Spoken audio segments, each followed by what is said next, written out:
Nang hitak na ang mga campaign materials bisan wala pa nagsugod ang opisyal nga campaign period alang sa mga lokal nga kandidato ug kini atong makita sa tibok Pilipinas. Kung atong basihan ang Republic Act 9006 Fair Elections Act, hugot nga ginadili ang pagbutang og mga campaign materials sa mga lugar nga wala gitudlo sa Commission on Elections isip common poster area.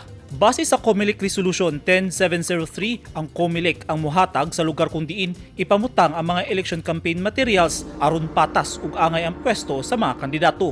Apan bisan pa man adunay balaod og COMELEC Resolution, padayon kining ginabaliwala sa mga pipila ka kandidato. Hinungdan nga pangbaklaso na sa COMELEC sunod semana ang mga campaign materials nga gibutang gawas sa designated common poster area dinhi sa Dakbayan sa Davao. Ang Oplan baklas himuon dungan sa pagsugod sa campaign period karong Marso 25 alang sa mga kandidato sa nagkadayang lokal nga posisyon. Gisaysay niya Attorney City Shahani Balt, ang District 1 Election Officer.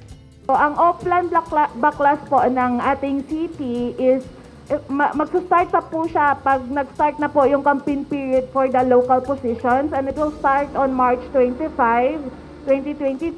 So after po na mag-start ng campaign period, mag-uumpisa na din po tayong backlash po for the local positions po. Activated na po yung team natin for operational backlash. Last February po, inactivate namin yung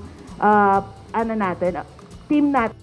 Ang team baklas sa COMELEC gilangkuban sa mga miyembro sa kapulisan, mga representante sa Department of Environment and Natural Resources, Department of Public Works and Highways ug mga empleyado sa komisyon.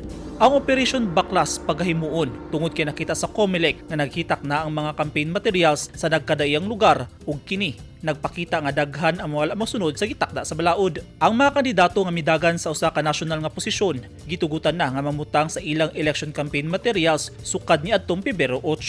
Samtang padayon sab ang training alang sa mga miyembro sa Electoral Board alang sa May 9 elections. Saysay ni Attorney City Shahani, usa ka briefing usab ang ilang gipagahimuon alang sa mga supervisors sa Department of Education. Ug giklaro ni Attorney City Shahani nga ang tanan pwede makaboto apan kinahanglan sutaon ang temperature sa tanang tawo nga mosulod sa presinto. Wala po sa guidelines namin na hindi po kayo papaboto pag hindi kayo vaccinated. Actually po, pag meron din po kaming bagong ngayon na yung mga botante po natin na upon checking po ng temperature nila, lumagpas po sila ng 37.5, makaka-vote pa rin po sila, pero mayroon po kaming designated polling place po para sa kanila. So we will not deprive the voters sa kanilang right to vote po.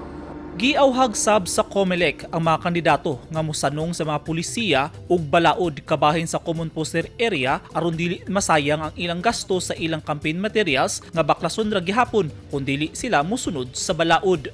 Eugene Hinutan, Newsline Philippines. Stay safe.